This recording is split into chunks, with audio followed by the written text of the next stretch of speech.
Ok, bienvenue. Ecclésiaste chapitre 7, verset 20.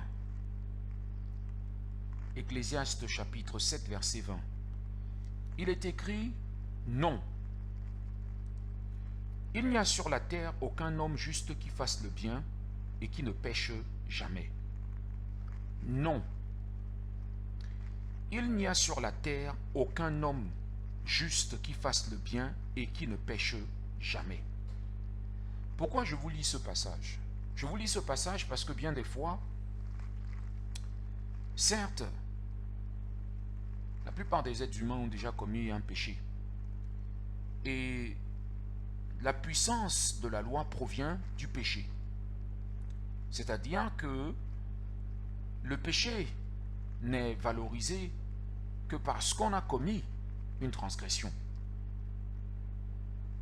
Le péché est renforcé par la loi. La loi le fait gonfler et veut nous rendre soi-disant petits pour nous amener à la repentance, et on confond la correction avec la vraie instruction. L'instruction, c'est de connaître la parole de Dieu. L'instruction, c'est de connaître l'esprit qui donne la vie.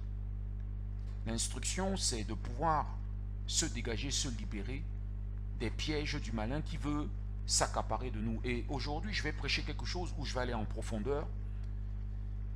Et parce que la parole de Dieu nous explique c'est quoi l'amour divin, l'amour de Dieu. Ça nous explique c'est quoi l'esprit. Et quelquefois, même celui qui a péché, qui persécutait, peut avoir été instruit de Dieu, de sorte que, non pas qu'on a la prétention de servir Dieu, mais il peut faire partager ce qu'il a reçu, la connaissance qu'il a eue au monde. Alors pourquoi je lisais ça? Ecclésiaste chapitre 7, verset 20. Ecclésiaste chapitre 7, verset 20, c'est pour vous dire que, attention, c'est trop facile pour certaines personnes qui veulent se faire voir comme étant blanc, blanc, blanc comme neige.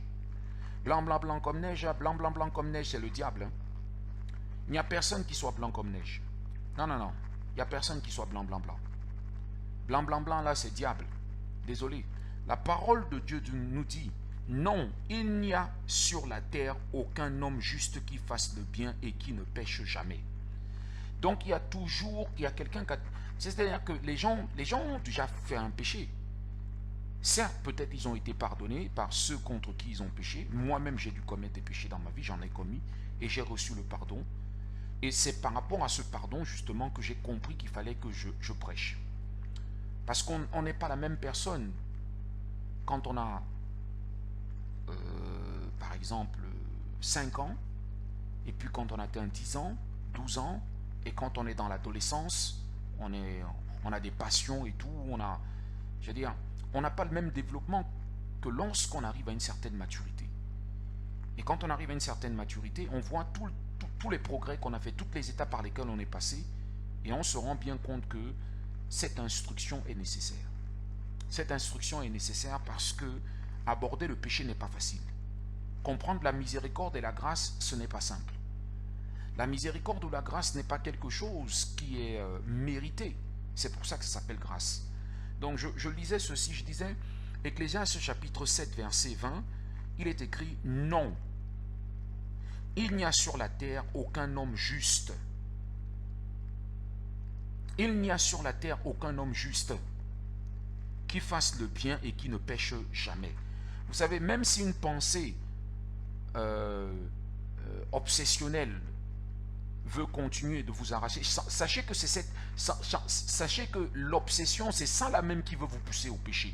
C'est-à-dire, c'est l'esprit du diable, un esprit mauvais, qui irrite les hommes, qui ne veut pas que l'être humain ait la connaissance des choses spirituelles, qui ne respecte pas les droits de l'homme, et qui veut mettre colère l'homme, pour que l'homme devienne aveugle, et que, rempli de colère, il vienne à transgresser.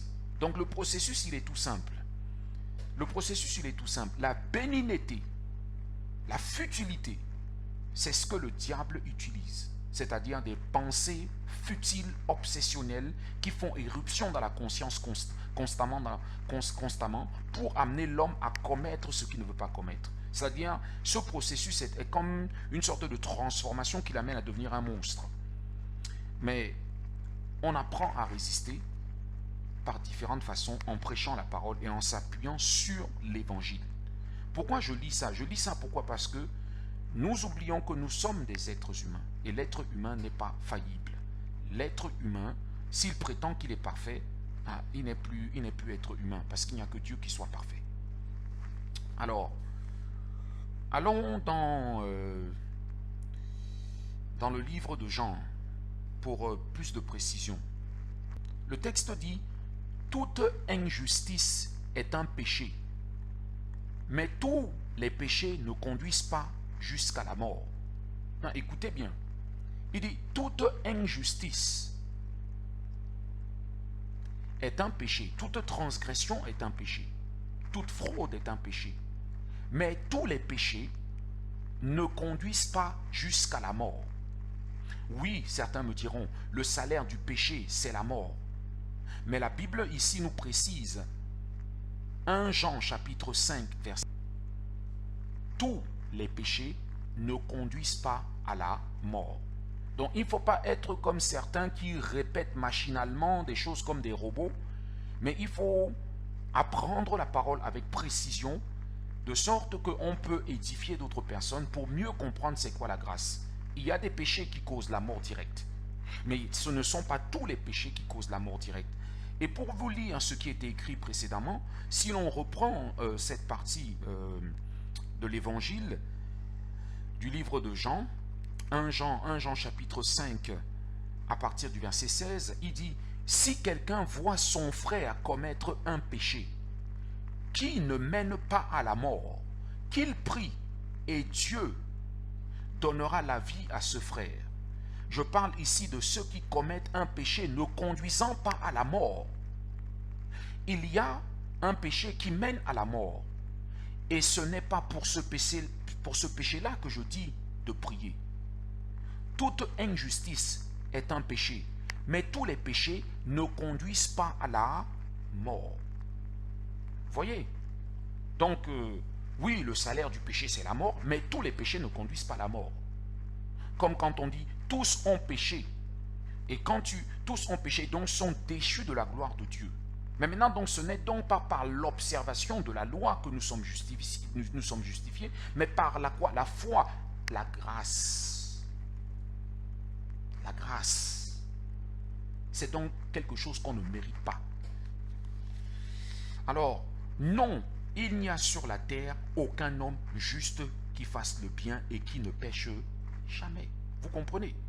Ça veut dire que tous ont péché, mais ils n'ont pas tous commis les mêmes péchés.